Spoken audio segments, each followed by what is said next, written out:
Welcome to the Biztape, your all things music, business, and media podcast. I'm your host, Colin McKay, with my co-host, Joseph Wazaleski. And a great guest is with us today, which I'm very happy that he has the time to come. This man has so many hats. It is unbelievable.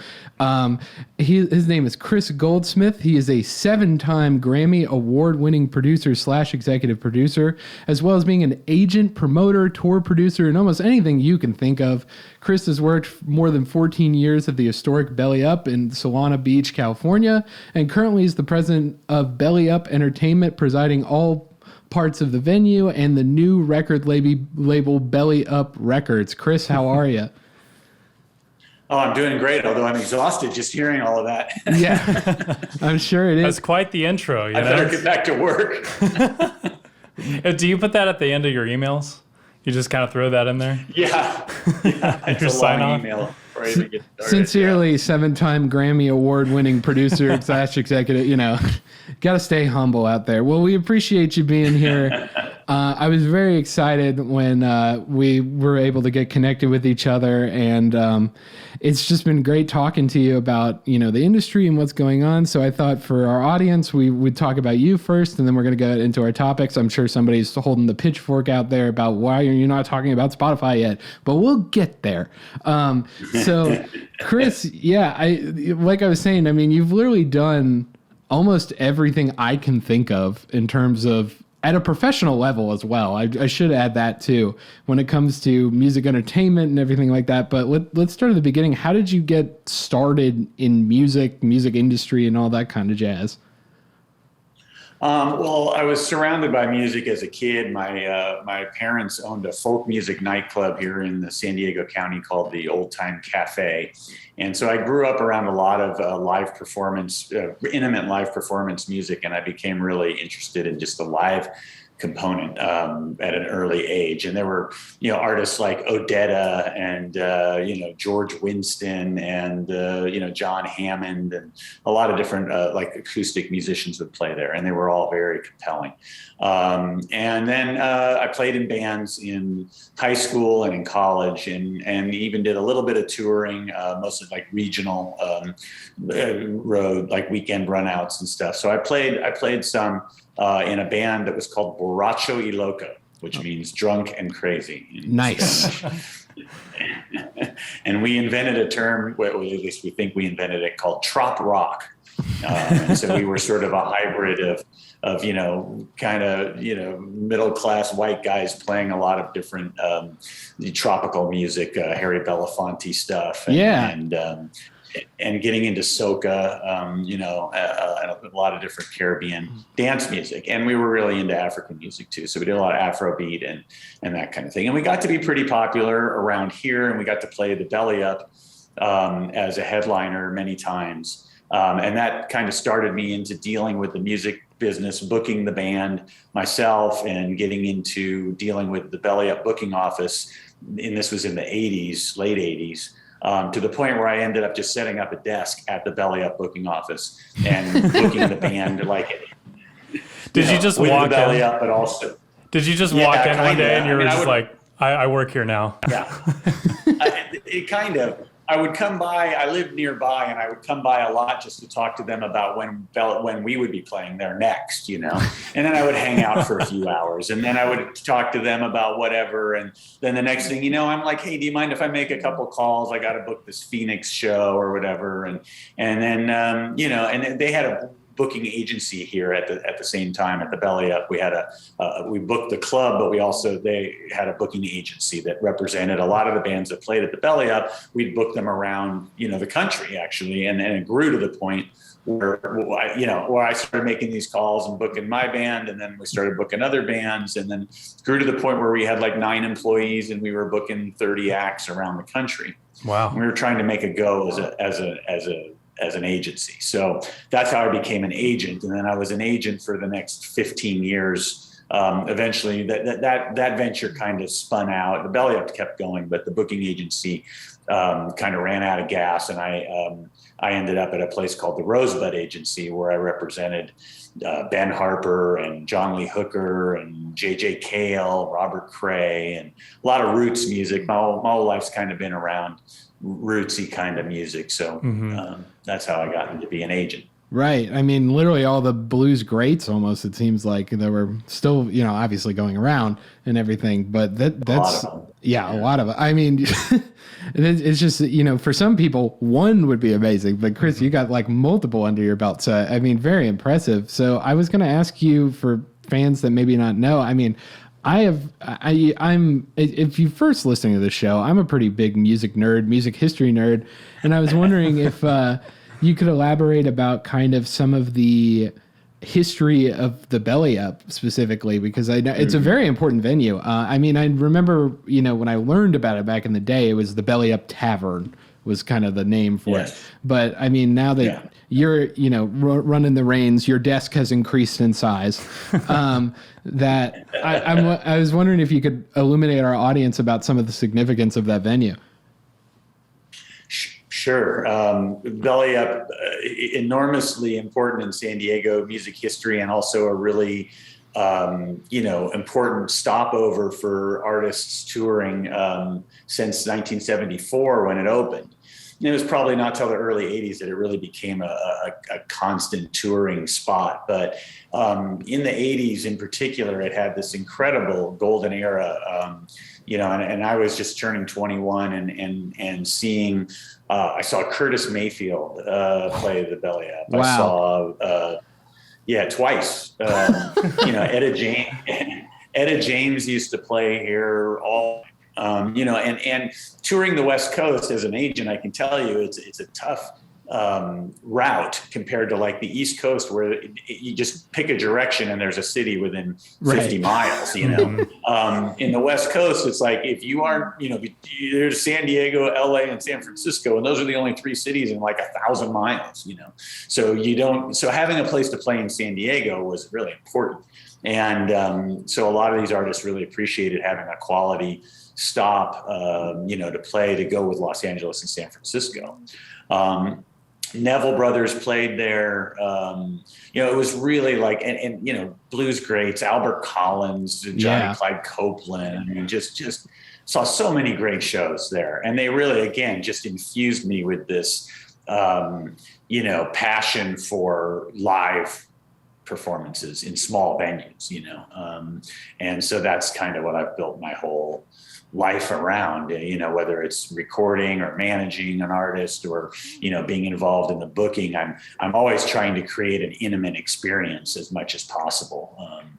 And so that's where my focus has been.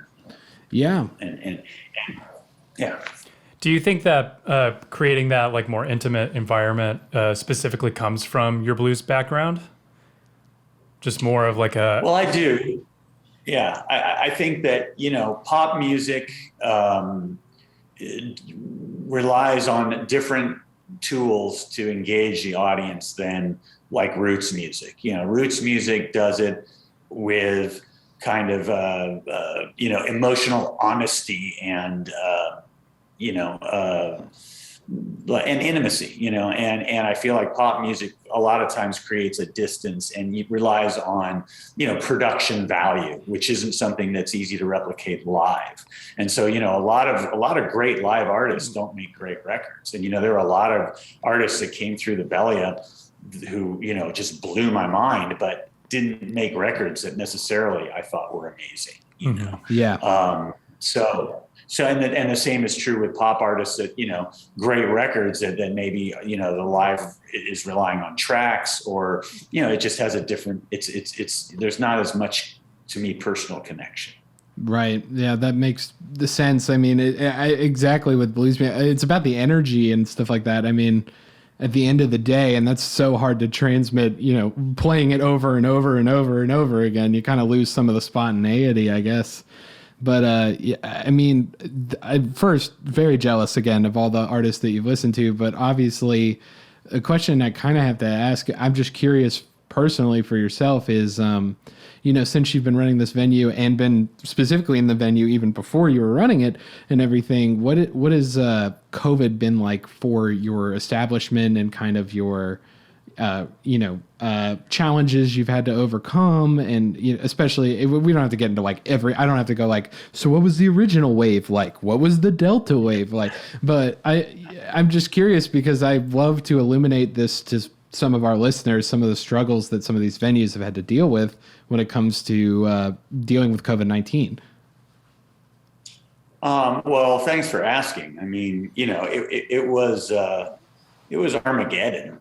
I mean, it was a full stop. And it was if you're going to equate it to a bomb going off or a comet hitting the planet, the smoke and the fog and the uncertainty, the lack of clarity, just looking out your window and trying to project what was going to happen made it really hard. I mean, complete loss of revenue, 100% revenue destruction, and no idea how long it was going to really last. And trying to, so for a lot of the people that we have employed at the club, I mean, there's over 100 employees with the Belly Up. And, a lot of them, there was just no work for them to do at that point. So they went on to government assistance. And, most of them, we got a lot of people that have worked at the Belly Up for 10 years, 20 years, 30 years. And a lot of them just were content to stay on the government assistance and wait for their jobs to come back, which is awesome because a lot of people didn't have that experience and had trouble finding people when it was time to reopen. Whereas all of our core people came back, which was a wonderful feeling, which, on the other side of it was like one of the best days ever was, when we reopened and there was everybody. It was like, wow, that was a weird dream. That was a crazy. That was a long month, it was 18 months. So it was just very, very, but for those of us that had to stay on and like try and figure out when are we going to reopen?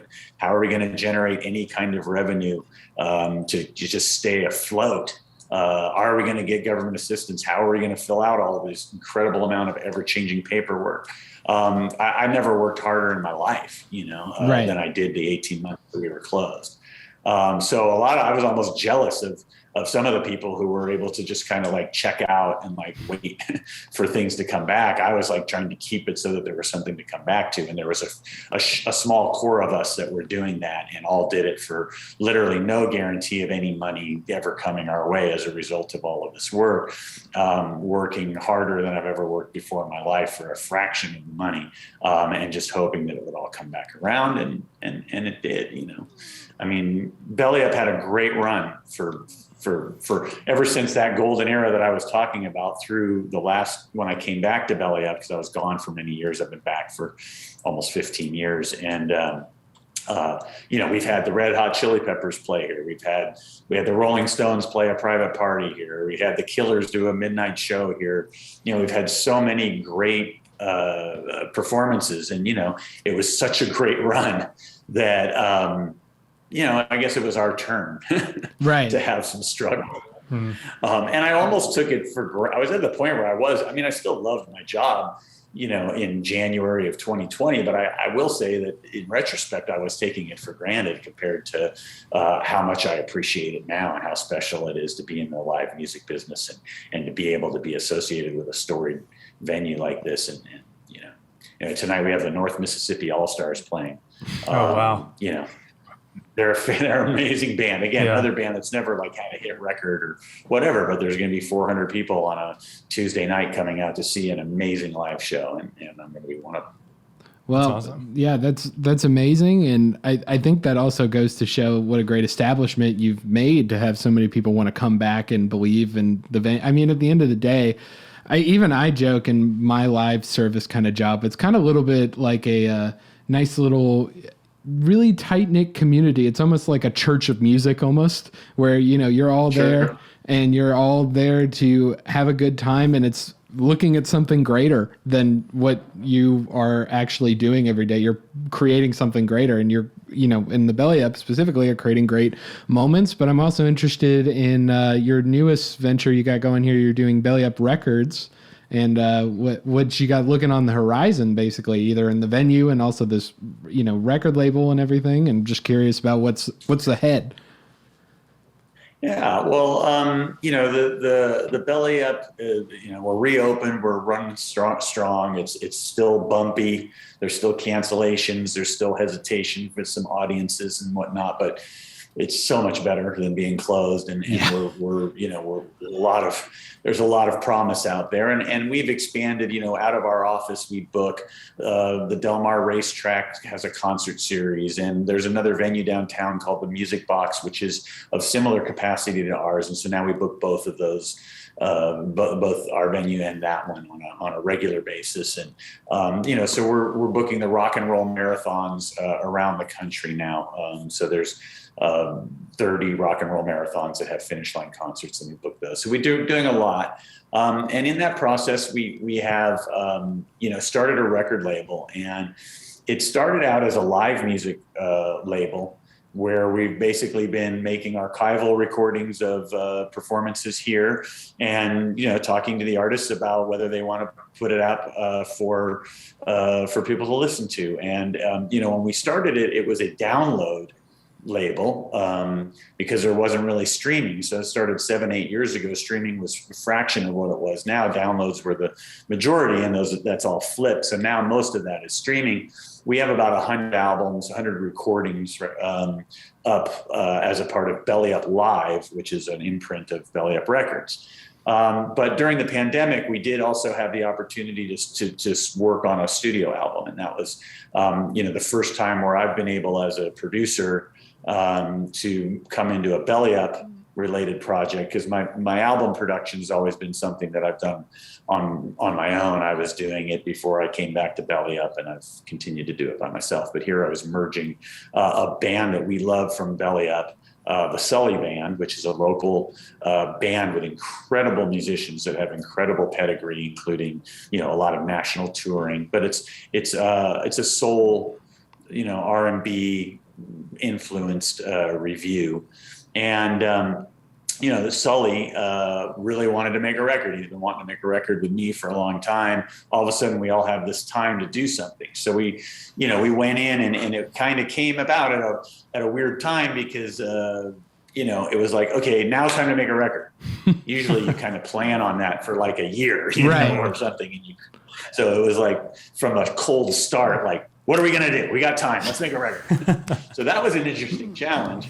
And the original material didn't really feel like it was there. So we decided to do an entire cover album of songs that were from an era where Sully was drawing his inspiration. And so we mined through probably 100 songs to find the 10 that we wanted to record.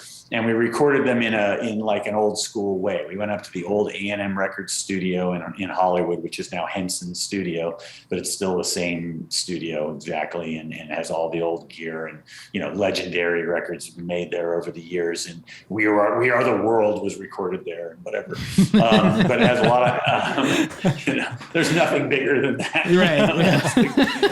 It's literally the world at the end of the day. Yeah. So we went in there and recorded live, and we did. My style is mostly live. I'm not fanatically live, but rhythm tracks are all done together. We do a little bit of overdubbing or a fix here or there or a punch here or there, but we primarily, it's 2 songs a day. We work them up there. I don't really do a lot of pre-production. We great musicians in a great studio. All you're going to do by doing it more and more times is create opportunities for things to go wrong and create difficult decisions in the mix. You're going to triple the length of the mix and increase the quality by 2%, So I just like to get it, great musicians, great tones, great sound, sit around for 2 or 3 hours, get the song into shape and track it, and if you don't have it by the 3rd track, it's on to the next song and figuring out what to do next. So absolutely. So we did that, which was so much fun. It was so great. That sounds amazing. I feel like that's our first. I feel like there's like three things people did during the pandemic. It's like they made a record, they started a podcast, or they baked sourdough. And I feel like the triple crown. Yeah, we're definitely in like two of those spaces right now. So it's. I've not made sourdough. You haven't done it yet? No. Chris, have you made sourdough? No. You can own up to it. That's My wife learned how to make sourdough. Oh heck yeah! There we go. Like, and so we got all three covered now. Right. All three. Well, that's great. Yeah, and I got to you sent me the record, and I honestly, when you said like, oh, it was what you were saying just lined up, because I was listening to it, and sometimes with more rootsy music, especially now, I kind of have a problem of it being almost like too digitally clean, and I loved. Yeah, and it just felt like I was like, oh, this feels like right at home. Like it's like something familiar, but also a new take. And there's nothing more to show your chops than to cover another very talented person's song, and they do all of them crazy good justice. I was like, damn, this is really good. And also to add to your other point, I was like, man, now I want to hear these live now, in the same way as we were talking about before. So yeah, I'm very excited about it. I do really like the record so far, and I have to say it sounds awesome. And I mean, we'll definitely probably talk about it more at the end, but I think we're good to let's start talking about some stories, because since we have you on with us, and since we have your expertise along with I don't know, our ability to make jokes, I guess we're gonna go with that. I guess I'm pretty good at that. We're gonna go with that. I wanted to bring you in because, like, obviously you have so much experience, and there's a lot of like crazy stuff going on in, you know, the recorded space, and then later the live space. So we're gonna start with the recorded. We're gonna talk about what's been in everyone's mind and what every major publication likes to talk about all the time. We're gonna talk about Neil Young and Joni Mitchell leaving. So we talked about it last week a little bit, but it was very much in its infancy, and nobody really knew what was going to happen. And I have some updates and some more thoughts about it, but it's been interesting to watch the world kind of deal with it. I guess we're going to go with it and figure out what they're going to do. So if you didn't listen last week, Neil Young started this whole thing. He was removing his music from Spotify, and then he was doing this because of the misinformation that Joe Rogan is allowed to talk about on his podcast regarding COVID-19 and the vaccine. It was like in protest of that. So what happened was, which was very strange, was that from there, Twitter kind of went on a real misinformation campaign, in not the direction you're thinking of, but kind of just throwing a lot of artists and saying they're leaving the platform, and it caused this giant, you know, everybody, let's get off of Spotify. But I want to talk about, before we start going into it, is that currently only 3 musicians have formally left. So Neil Young, Joni Mitchell, which apparently not all of her albums have even been removed yet. Apparently like half of them that were recorded with Universal have not been gone for some reason I don't know yet, but there's still plans to do that. And Niles Lofgren, who you may know from the E Street Band, and also Young's Crazy Horse, so you could see why they could be friends and buddies and maybe have the same opinions.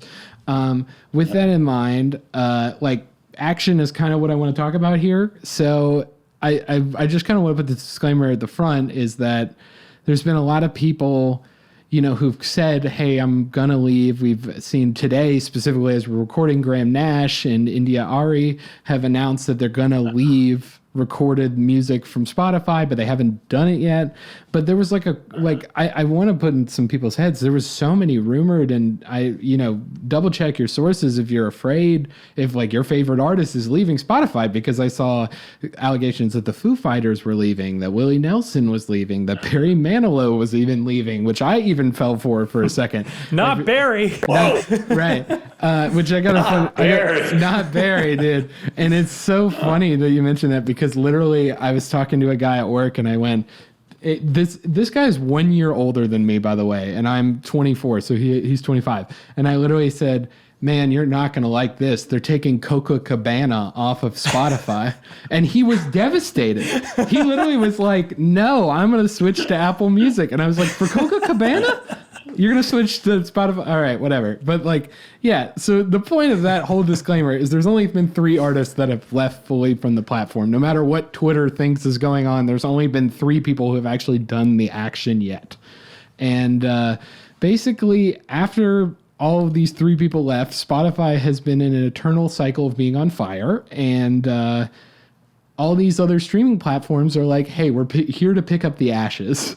So, for instance, Young specifically directed his fans to a link that offers 4 months free of Amazon Music Unlimited and would appear to be a very special arrangement with the service. Got that little check, I think. Apparently, here's the thing. It's for 4 months, and they usually only do 30 days. So apparently, somebody at Amazon was like, let's get Neil on the phone. And he even talked about how cool the high-res offerings of it are, which reminded me of Neil Young and our joke on the podcast about when Neil Young was all about the Pono player and FLAC files and all this kind of stuff.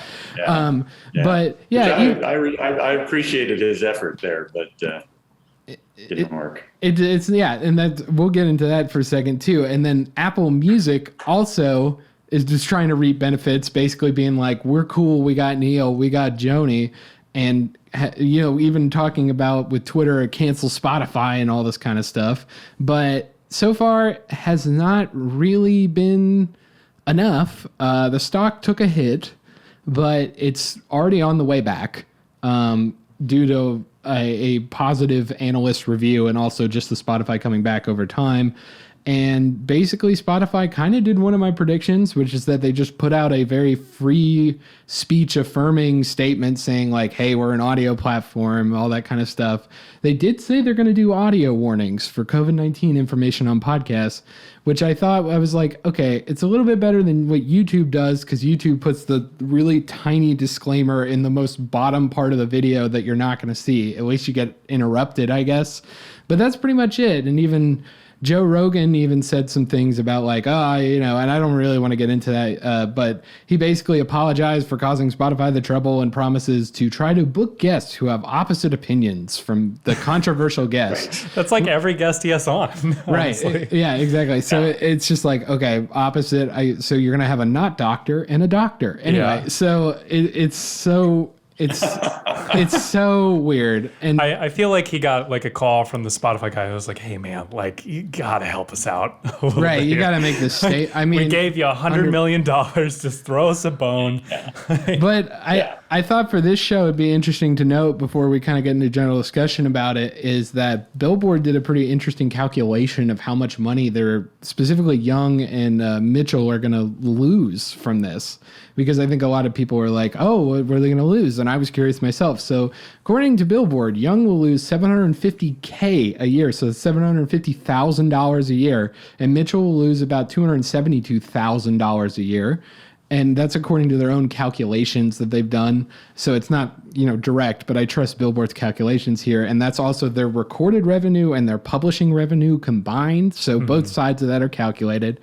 But that's only going to be about 10% of their revenue, around there. I think it was 12% in Joni's case and a little bit more for Neil. But that is kind of wild if you think about it, because we think of Spotify as just a giant, this is the place you put music, you have to put your music here. And even in Young's case, it's 43% of his streams. Yeah. And we think streaming is, oh, this is where you put your music, this is where you get paid. But literally half his streaming almost went away, and he only lost 10% of his money. Yeah. I mean, streaming payouts is notoriously low. Right. And I think that's really kind of what I want to hit on is like, can you, like, the number of that is so low for a lot of people, I think, to put into mind because of just, Spotify has historically low payouts compared to Apple Music and Amazon. Don't act like I'm trying to be pro either of those. They have their issues. But like, it's so low. And I was just, before we go into more of that, what's your initial reactions and thoughts about this? Chris, what did you think? Do you think this is a beginning of a bigger fizzling thing? Or do you think this is just on its way out and Spotify's just going to be all right and everything? I think Spotify is going to be all right, is my gut feeling. And sort of like when Netflix had their big hiccup when they did something stupid. I don't remember what it was. They tried to split their streaming from their like mail to DVDs. This was many years ago. Yeah. Stock, everybody thought it was all over. And then they just kind of like corrected. There was just too much momentum. It's just too good of a product. It's too easy to use. There's too much value to the consumer for them to like change behavior at this point, I think. So I kind of feel like they're going to be okay. And I think, I mean, there's so much to unpack in all of this. I mean, working backwards, I mean, the Spotify streaming revenue is, it's still like streaming revenue overall is like low when you look at the number of streams, but it has also like made it possible to spend money on recordings again. And it's mainly that the record labels have a way to recoup their expenses and like actually spend money on recordings. I remember when there was a time when there wasn't even, there wasn't any way to make your money back from, nobody was buying CDs. Downloads weren't really doing it, and like recording budgets were nothing. And so like music was suffering because you couldn't even get a budget to make a record. Now, if somebody, and I'm not talking about necessarily the mega stars, but the overall industry. So now if somebody wants to make, in my world, a blues record and spend $50,000 on it or $75,000 on it, it might take longer, but at least they know that eventually there's ways to recoup this money. And the other thing is, where is he making all of his money if it's not in streaming? It's probably sync licenses, and sync because it's not, it's not from that much from sales, because what is sales anymore? Who's buying music, although it's starting to come back a little bit, which is a good thing, because I think audio quality, back to Neil's battle that he lost over audio quality, streaming audio quality is terrible, and I made this record and everybody's, this Sully record, and it's all done on analog gear and it's all fantastic. And then everybody listens to it and they're streaming it, and it's like a 60% of the value. When you listen to it on a good stereo, you almost start crying, because it's like, whoa, I've been missing all of this information and now it's all coming at me, and the full spectrum of information. So that like, there's a lot of emotion for me in all of that, about streaming, positive and negative. I see the streaming as a great savior of recordings in a lot of ways. It's also destroying the quality of them. So my hope is that streaming becomes like, grows a pie that then also comes back to audio quality mattering. So there's all of that. Then like, okay, Spotify, to vilify Spotify and then go to Amazon, right, is insanity. It's crazy. It's a game of whack-a-mole. I mean, Amazon drove every retailer of books like out of business. Correct. Every mom and pop bookstore in America, like there's 4 left. Okay. And so now we're going to go throw all of our people in with the guy who single-handedly destroyed the independent bookstore and whatever other shit he's doing, investing in giant monocrops like Impossible Burgers so that we can destroy, in the name of like saving the planet, we can destroy the planet with monocrop culture, I mean, like pick your enemy, and okay. So, and are we going to post about it on Facebook, which is like where all misinformation was like invented, Right. Exactly. So, the hypocrisy is very, very there. Do you guys think that, Neil got like a personal like DM from Bezos and was like, "Hey man, I like your music. Yeah. I'll save you a seat on the rocket when we go to Mars with Elon. I'll give you a rocket ride." Yeah, and look, just the fact that Neil's making $7 million a year from recordings, right? Okay, first of all, some people are lamenting like, "Oh, I don't have control over my songs. I can't even do what I want with them." Well, don't sell them then.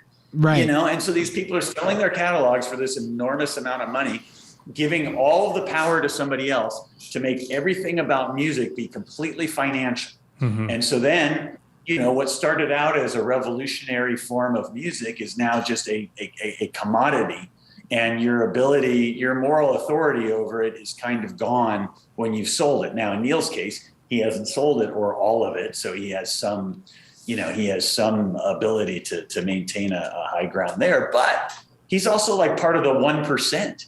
Yeah. Yeah. So like, the biggest problem in America right now is in my opinion, is like equity of distribution of wealth. Yeah. Okay. So like, what is he doing to address that by moving his commodity from one vendor who's currently putting out more misinformation than the other vendor and moving it over there? So and I like Neil Young, and I think he's, and it's almost impossible to maintain any kind of ethical purity. So the only problem I have is that, like, it's the holier than thou thing, because everyone's inconsistent. I'm trying to save the world every day, and I'm doing things that are destroying the world every day at the same time. Yeah. And how am I going to judge somebody else, Yeah. And like, Spotify is a conduit. Like, yeah, Spotify should be freaking disavowing all of this stuff. So should Facebook. So should everybody else. But they're not going to. So we got to figure something else out. Yeah, I completely agree with all your points. And I definitely think, and this is another thing I wanted to add on that I talked about last week, is we didn't really mention this much, but we kind of hinted at it, is why I think this also failed, is that you didn't see any of these younger artists go with, this, you didn't see like a Dua Lipa, you didn't see any of that, because like you're saying, don't have control of their rights. And then on top of that, they have, so much more wealth to accrue, and that, they probably think, the system's actually working for me, after working for years of, hoping that they would get picked up someday. And now that, if you're getting all these streams, they're like, no, I'm not going to go against this system. It finally picked me. Yeah. So I can be wealthy like Neil Young one day. And that's honestly what part of the problem is with this, is like, all these people who had catalogs that were extremely valuable. I mean, artists are, 0.0001% of Joni Mitchell's catalog is the value of their music in terms of business for some people. And so that there's no way they're going to go fight against the Spotify or do any of that without, really thinking about how this is going to hurt my career if I move with it. And since they didn't have enough movement from people who are more in the public space and have more power in the media today, it's just not going to go anywhere. And at the end of the day, I think this is it. They made their statement, the stock's coming up, and Joe Rogan has said what he needed to say. And now everyone's going to be like, okay, remember that one time? All right, we're moving on. But I'm glad it happened. I mean, I appreciate that Neil Young did it, and I think that it did force everybody to look at things for a minute. I mean, in some ways, I think Joe Rogan is doing more damage to America than almost anybody else. And so if there's something that, just in terms of, he has such a huge audience, and the things that he says are so divisive, they're just widening the gulf between people who, are interested in reality and people who want to live in a different world. And he's enabling that, and it goes unchecked. I think giving it a check every now and then is better than not. Exactly. So yeah, I think that's the perfect capstone to that. I mean, I think he should have done it. I'm glad he did it, but I don't think it's going to do anything else based on what it did.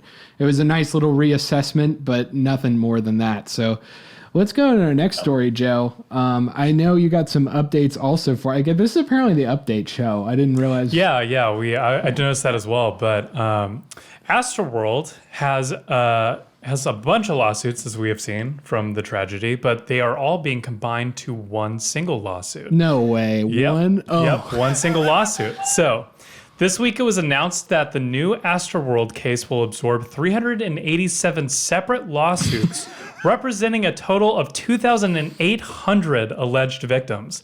And according to Billboard, quote, such multi-district litigation is standard procedure in mass injury lawsuits, with the goal of avoiding an inefficiency of individually trying to manage all of those cases, basically. Yeah, collective bargain it. Yeah, exactly. So the court system, as we all know, is unflawed in so many ways, right, guys? Right. There's no flaws within the American court system. So what they're trying to do is just make it a lot easier on just everyone in general and make something happen quicker, basically. So the reasoning is that it's going to streamline the judicial procedures and allow a single judge to coordinate the case, as well as allowing there to be more resolve. And this move was agreed upon by both sides of the lawsuit. And according to Billboard, again, quote, large settlements are often the end result of such large cases. So, such as the 2017 shooting on the Las Vegas Strip that left 61 people dead, MGM Resorts paid out $800 million settlement involving more than 4,400 relatives and victims of the shooting. Right. So first, Chris, this is a direct question to you. With all your promoting experience, like, what is kind of your whole take with the Astroworld situation? And do you think that these are like too many lawsuits with the amount of loss in life and damages, or do you think this is like a pretty standard amount? Well, I have a couple of opinions. It's not necessarily my area of expertise. Fortunately, I've never been involved in a lawsuit with regard to any of my live promotions. And, part of why I like 600 capacity clubs, Right. Yeah. Go see shows. You have way I'm more all in control. favor of small, intimate venues for a lot of different reasons. And, personal safety isn't really at the top of my reasons, but it's definitely something that, like, when you see that, you go, well, that's another reason why I like going to see small shows. I think that,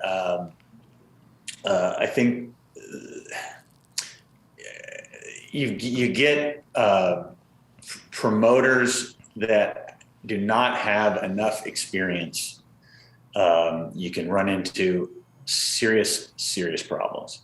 And on the one hand, on the other hand, it is also true that if you have a race, you're running a marathon, like if you have a massive marathon, a person dies at almost every one of those, now they die because of their own situation. Usually, it's not like they die because of a negligence, but I do think that when you go to a place where there's 50,000 people standing there, there's some risk, Yeah. and some of it's just you use life at your own risk to some extent. Mm-hmm. Now, on the other hand, maybe it's hard to get enough information to make an informed decision, but there are people who have been putting on festivals successfully and know how to do it. And then there's people who are new at doing it, and maybe run into some problems there that shouldn't be an issue. Yeah. And so there's negligence / inexperience, ignorance, and I remember here in San Diego, we had for a few years, we had this festival called Kaboo. And it was venture capital guys who wanted to be in the music business because they thought it would be fun and lucrative. Right. And they came in and they made a big splash. They collected tens of millions of dollars in capital investment, and they splashed it around on big headliners, and they brought in real professionals to do stuff. But if you're not trying to run an event with 30, 50,000 people, even if you're bringing in professionals, if you're not professionally running it yourself, you're going to run into some problems. And we almost had a real experience here. And this is just a mile from our club at the Del Mar Fairgrounds, but they had a situation where they had both of their major headliners sets end at the same time. Ooh, and there was at that time was a late night show that was happening in like a 3,000 capacity indoor venue. Oh no. That had filled the capacity, and people were trying to get in. So there was this 2 mega crowds leaving and 1 mini mega crowd trying to press into an indoor venue all at the same conduit. And it created this like 10 to 15,000 person pandemonium of people going all different directions. And it got to the point where they had to do tear gas and helicopters, and, it was really bad. And Whoa. people very easily could have died in that situation. And that was just because of a couple of, timing decisions, Mm-hmm. that were otherwise innocent, so it's just hard. It's hard to run events that big. Yeah, Yeah. when you're playing around with that many people, it's so much of a domino effect. I mean, that you can have on hundreds of people's lives at once. I mean, at the end of the day, like Joe, going back to your story, I hope that this again speeds up the process for people that need this money, maybe for medical issues and obviously restitution and all that kind of stuff. So at the end of the day, I hope this leads to more of a speed with this case. I hope that at the end of the day, also that this isn't like the top priority of the investigation is speed, but these are professionals. They have event professionals here that are, trying to investigate this to the fullest extent. So I choose to believe that they will, and I hope they will, unless I hear otherwise. But yeah, I think that this is going to be obviously a very long time. I'm glad you brought up the Las Vegas shooting, because some of our fans, we even had a fan who is a survivor of the shooting message us and say, you guys should look at the compare and contrast of this and see if they're, any different. And at the time, I said, yeah, it's following a very similar plan. And I at the same time, I find comfort in that there are systems in place to find investigations, to go through a legal system, to hold people accountable. But I also don't like the complacency that it's, a regular system. So I definitely think that it's got a long way to go. I mean, what you're saying, Chris, is completely valid and completely underlooked, is just the legitimacy of safety and how much very small decisions can impact hundreds of people's lives at once, and how it should be a top priority, especially in this very overworked season that we're going into of professionals. And I hope that this, I believe, Chris, you probably can maybe attest to this, or at least I hope that promoters have looked at this and said, like, hey, we need to take a look at our own stuff and make sure that everything's good, and kind of had a wake-up call with, what was going on in Astroworld. Well, the takeaways are the most important thing. I mean, restitution to the victims is needs to happen, of course, and it seems like that will happen, in most of these cases, and there's insurance and all of that, and hopefully it happens. And, it's good that it doesn't take forever to get there. But the biggest issue is what's going to change so that that doesn't happen again. And I think there was a really big takeaway from this one in terms of like, but it's really not a takeaway in terms of like, I would think that the government officials would take something away, because the crowd control systems that are in place should have prevented this. Yeah. And they weren't in place. And so how is that possible? And I think that's what, if there's a takeaway, it's like, how can that never happen again? Mm-hmm. It's like, there were, when we've had these situations for Belly Up, where there's been analogous problems at other venues, for example, like when Great White had their big fire in Rhode Island, That's a great book, by the way.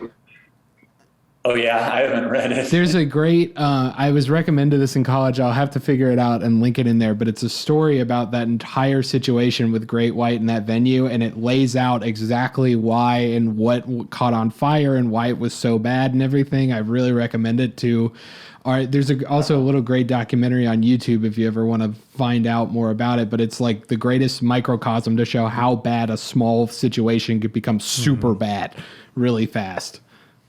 Well, and we definitely, I was here at the Belly Up when that happened, and we definitely took that to heart. And we looked at a lot of stuff, including we've never had pyrotechnics in the club since then. And, the fire treatments that we, definitely caused us to want to up our game. So there was that. And then there was also like when there were the club shootings where there were a couple in a row. There was the one in Florida, and then there was one in California, where, how do you deal with a situation where somebody just comes in and wants to start shooting, and so we took a lot away from those things, although I got to tell you, it was hard to take much away from the Florida situation, because it was like, one of the knee-jerk reactions is, we'll put an armed security guard up front.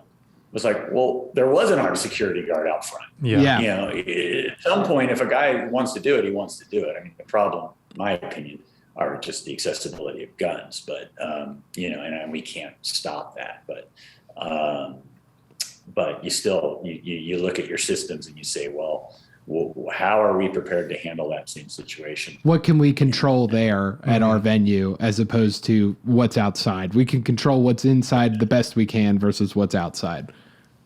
Yep. Yeah. And so we make those adjustments when we can, when we learn from stuff. Yeah, I definitely think it's been a wake-up call for a lot of people and just a lot of complacency. And I even remember I was working a club here in Nashville that's about a 3,000 capacity club, and it was same deal. That California venue, I was working a honky tonk here in Nashville that's 3,000 caps. So the California venue was especially a huge deal because I believe it was also a honky tonk kind of bar. So it was a huge deal, and I remember we had police officers increased around the venue, and I just remember thinking kind of the same thing as you, as I'm like, well, I hope, like, and that's the scariest part about it, is you never want to leave these things up in the air, but sometimes like I'm trying to say is that you have to control what you have inside and what the outside world brings to you, and you only have control there. And sadly, in this world, the world's problems that are severe and huge and you can't fix in one night in a venue come into your venue.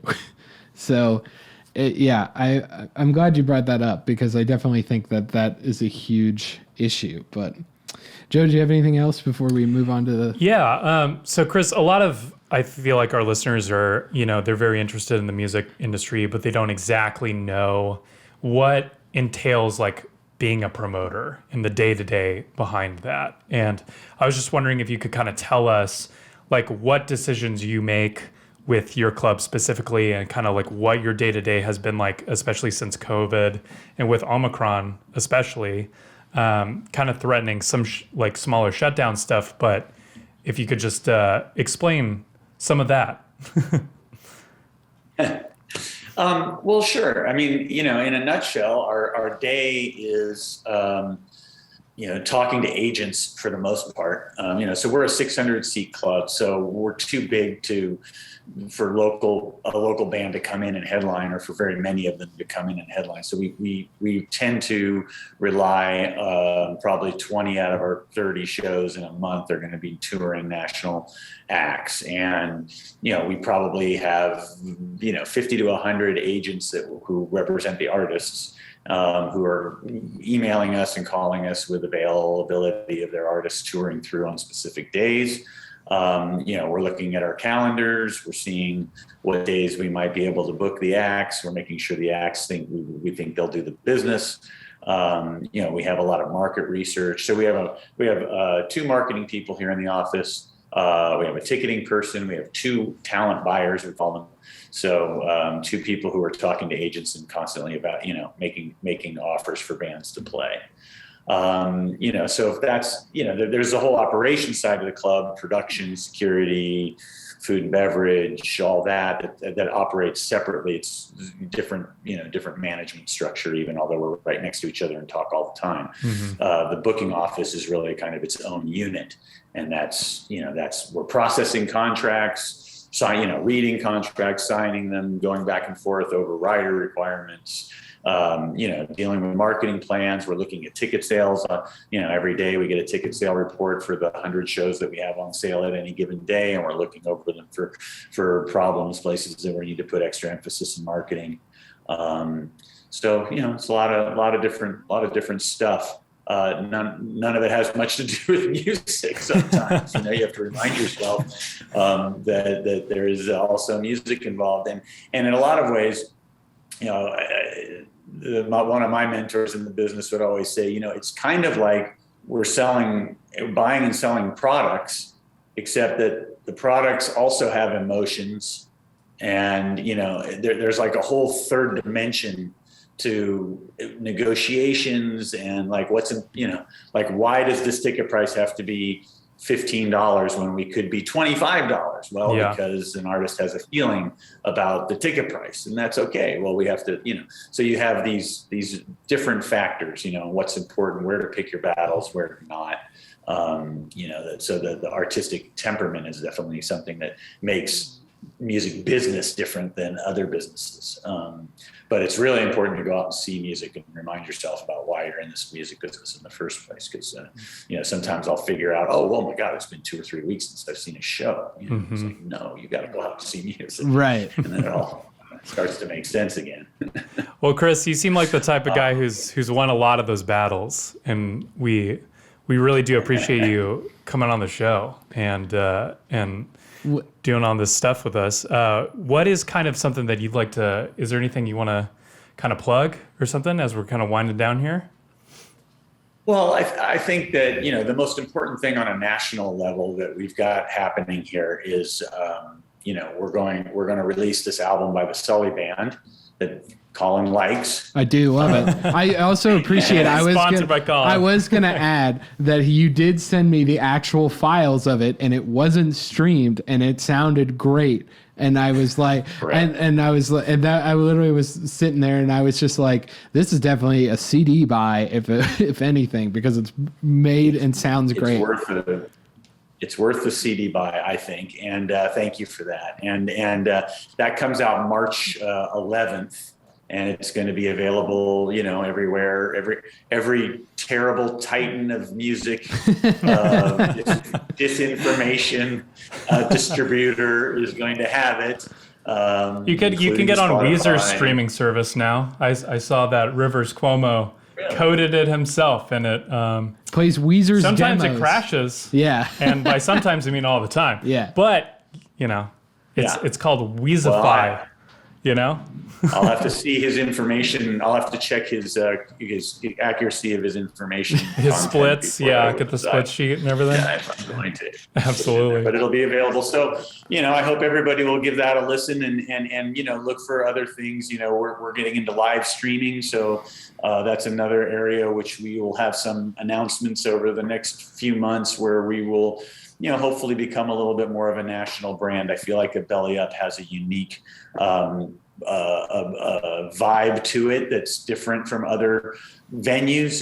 There's a lot of independent venues out there. I love the independent venues, and they kind of like different regions of Italy. They each have their own approach to music. The way that different restaurants in Tuscany will approach food differently or whatever. Did you leave that comment, Chris? Did you leave that comment on our TikTok? Yeah, man. There was a whole Italy discussion on our TikTok, and somebody was talking about different dialects of Italy and North versus Sicily versus this, and I was like, this is too similar. I like to think Chris has just secretly been trolling us for months. No, I didn't know that. No, I'm going to Italy in a couple of months, so we've been planning our trip, and it's been that's going to be beautiful. But yeah, the independent music venues are out there, and but the Belly Up, as one of them, has a unique thing to offer, and I feel like what we curate, what we end up with in a monthly calendar, this interesting mix of different styles of music and what works here, and has become a Belly Up sound, even though it's indie rock and old blues and country and hard edge rock and whatever. It all blends into something that I think anybody who kind of loves live music in particular will bond with. So Sully Band album is an example of that, and our live stream will be an example of that. Sweet. Amazing. Yeah, that sounds great. Well, Chris, what is some other music that you've been listening to as of late? What's kind of your favorite? I'm putting you on the spot. Yeah, we can go first if we need. Yeah. Okay. Wait, music? Yeah. What's that? There's not a week that goes by that I don't listen to Fela Kuti. Okay. That's not new, but Fela is like probably my number one most inspiring artist, and has been for many years. And I still listen to him on my workouts and when I'm on driving, and anytime I need any kind of inspiration, that's usually where I go. I just listened to the Wood Brothers' new album. Which is I was really impressed with it. I thought it was great, and the songs are great. I just recently discovered a group that I feel like I've known my whole life called Cymande, which is Cymande, and they're from France, and they were in the 70s. They're still around. The reason I discovered them was because they're maybe going to tour and play here. And pandemic kind of booted that. Now it might still happen eventually, but I wasn't familiar with their history at all, and now I'm just completely obsessed with their music, which is a highly instrumental, vibey soul music. And then they influence bands like the El Michaels Affair, and which is another band that I really like. And I've been really listening to Duran Jones and just sort of a little bit of a neo soul stuff. Sometimes I get a little burned out on it, but I come back to it. I like a lot of Lee Fields and a lot of that stuff. Oh, I love Lee Fields. It's good stuff. Yeah. Well, I've discovered a new artist called Caroline Culver that my friend actually works with, but she is an absolute powerhouse of a songwriter. She has a single called Walking on Glass that is just, it rips your heart out, honestly. It's very dramatic, very swelly. It's just very, very cool, fun listening experience, I guess. And then another artist called Prom, I've actually mentioned them before. They came out with their debut record, Magnolia, and it's great. It's very kind of all over the place. I was actually having a discussion with another artist friend. I feel like, we were talking about, like, what do you do as an artist now? Do you just release singles every 2 months and then you put it together on a record? Or do you it's going to be a record or whatever? But I feel like this artist in particular, you can kind of tell that they started with the singles, and I think the idea of the record kind of flowed later, but it really works together and it complements each other super well. And then, I'm getting really stoked for the Muna show that's coming here to Nashville, and I've just been listening a lot to them as well. Sweet, yeah. This one's going to be newer. This is going to be newer to you, but I'm sure Chris will be familiar with it. Is I've been listening to "Down in New Orleans" by the Blind Boys of Alabama, actually, which Chris is the producer and arranger of, and the Grammy-winning album. I do my research, and I was just going down and I was listening to all these stuff. I was listening to Ben Harper and all this kind of stuff, and the Blind Boys of Alabama I had heard about many, many times. Like, people had gone, oh, our dream was to play, with these people and these people in the Blind Boys of Alabama. And I was like, what? And when you said all that, when we first talked, I was like, I have to look into these people and figure out what's going on. But I was just blown away listening to specifically that one, because if you guys don't know, I mean, it is literally some of the greatest gospel music I've ever heard. It's one of those things that's sadly rare, where you're just like, these are just really, really, really good musicians. Like, they're just really fantastic and stuff like that. So I was curious with you, Chris. I mean, it kind of has that sound that I was talking about earlier, where, it's newer recordings, that kind of stuff, but it doesn't sound like that digital cleanness. It sounds so open and put together and raw, which is really hard to do in a digital record. And I just was blown away by it listening to it personally. Oh, we might have. Oh, we might have lost. Yeah, we might have lost Chris. Oh no, man, that was an inopportune time. Let's see if Chris comes back. That's the showstopper, I think. Oh, wait. We might have him. Oh my God, that was so unfortunate. If that's what it was. Hey, Chris, are you there? Oh my God, that was so inopportune. Yeah, there he is with the hands of victory. Oh my God, yeah, I literally was so excited to talk to you about that album, and then I guess just somebody was like, nah. That was a Prince-like exit, Chris, honestly. It was. I thought it was you guys, but it turned out like my whole Wi-Fi just stopped. It was honestly, the timing was impeccable. Like, was it? Yeah, just like drop the mic. I'm out. Yeah. Oh, that was great. Shit. Yeah, Chris, no, you're good. I was just going to give you praise for that. I'm not trying to have anything else happen by saying that, I guess, if that's the trigger. The Wi-Fi gods, please don't be mad. Right, exactly. So, yeah, it sounded... Talk about the gospel music, you got to be careful. It works in a serious way. Yeah, but it was great, and I loved it, and I was just curious what it was like working... But yeah, I know you've worked with them many times and everything like that, but as a producer and arranger... is definitely right in the thick of it compared to especially all the venue stuff we've talked about so far. Well, I mean, it was one of the biggest blessings I've ever had in my life is to work with the Blind Boys. I mean, they are the voice of God, and they're it was just overwhelming from the first time I ever saw them live. And get to work with them in the studio was a lot of things, including very trying at times, because they are a bunch of stubborn old men and, and set in their ways. And, but, for some reason, whatever, we found a way to work together that was just, over 7 records, I think, total, you know, and we had to battle, especially early, we were battling, going toe to toe on a lot of stuff. And,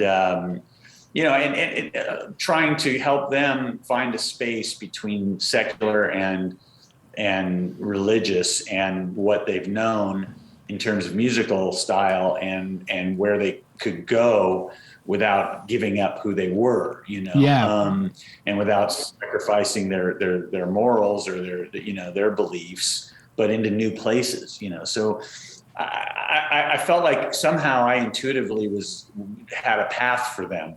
And I was so convinced that I was willing to go to battle with them on a regular basis, trying to move their boulder over a few feet into a place where it could be better for them,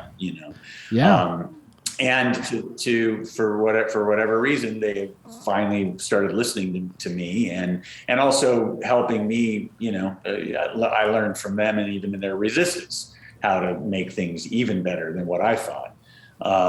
So together we found a spot that really worked for them, that was not, that could appeal to all people, not just people who were going to a Southern Baptist church, but we would argue over song lyrics and over song choices, like, that song's about a man and a woman, No, it's not. It's not about a man.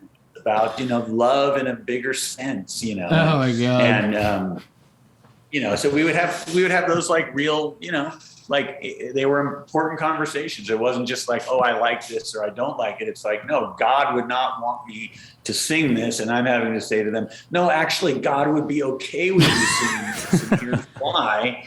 And, and like actually having like a meaningful conversation about like a song lyric, about whether, Tom Waits's lyric about Jesus showing up in a brand new Ford was sacrilege or whether it was like, hey, in the days of the Bible, if Jesus came up in a chariot, that was a Ford. Oh my God, that's so crazy. Quit thinking about the original Bugatti. In the Old Testament way. With the program, this is just a poetic license, nor did he actually come in a chariot. So like, what's the difference, make it relatable to people. And so we would have these kinds of conversations, and they were aggravating and also fun and also very fulfilling. And they ended up yielding incredible recordings, in my opinion, just as a midwife of them. I thought that they were really significant. And if you're listening to that Down in New Orleans record, there's one song on there that's called "If I Could Help Somebody," which is just with Jimmy Carter and Alan Toussaint playing piano. And it was a dicey day because right before the recording session, like a couple days before, the one of the Blind Boys, and these guys are all in their 70s and 80s, and his name's Jimmy Carter, one of the Blind Boys. It's not the president, although we call him the president. His brother passed away kind of unexpectedly. It was his younger brother. And so his brother was only like 78 or whatever. And so he had to go to the funeral and miss the first day of the recording session. And then the funeral was in the morning, and he went to the funeral and then flew in and came straight from the airport from his brother's funeral to the second day of the recording session. Wow. And I'm there with, I'm there with Alan Toussaint, who is, one of the best producers in the world. Oh, one of the best. He was not everything. A producer. Everything. Songwriter, performer, singer, piano player, gentleman, the best gentleman I've ever met in my life. Just a royal figure, and so nice and just so gracious, but also like not nice, like, hey, how you doing? I want to be your friend, but just like very sort of stoic and nice. So we comes in, they've never met. And the concept for this song was to just have Jimmy and Alan play as just the two of them. Because on the albums, when I'm doing stuff, I try to never do the exact same thing on any two songs. Okay. So every song has some different element. And I always try and bring it like there's one element where everybody's playing. And then I try and bring one point in the album where there's just maybe the most intimate possible moment with nobody playing, as few people as possible. So this is that moment. And here he is coming from the funeral, and there was this other little quick side story is that there was a question as to whether the bass player, stand-up bass player, who was kind of a guy who worked with Alan a lot, should also play, whether it would be the three of them or two of them. And I went up to Alan and I was like, well, do you have a feeling about which way you'd be more comfortable? And he looked at me and he goes, you're the producer on this project and you should do what it is that you think would be right. And I was like, wow. Yeah. In a way, he was kind of telling me to go F myself, but in another way, he was giving me like the respect that a producer would want to have, Right. And I really appreciate it. And I made the call to not use the bass player, and we went on and we did the recording. So that was a beautiful moment for me personally. But if you listen to that recording, here's him singing just the most beautiful song coming from his brother's funeral with Alan Toussaint. And they I don't even know if they rehearsed it one time. That might have been the first take. Whoa. That's crazy. Yeah. If it wasn't the first take, it was the second take. They didn't do more than 2 takes. Wow. And it was just such a conversation going on between his piano playing and Jimmy Carter singing. It's one of to witness it was one of my favorite producing moments, and still to this day when I listen to it, there wasn't a dry eye in the studio when that was going on. Yeah, that song was definitely a standout, but now it's even more so. Wow. Well, Chris, thank you so much for your time. I mean, we've taken up too much of it. I guess God willing that we don't have the internet go out on us again.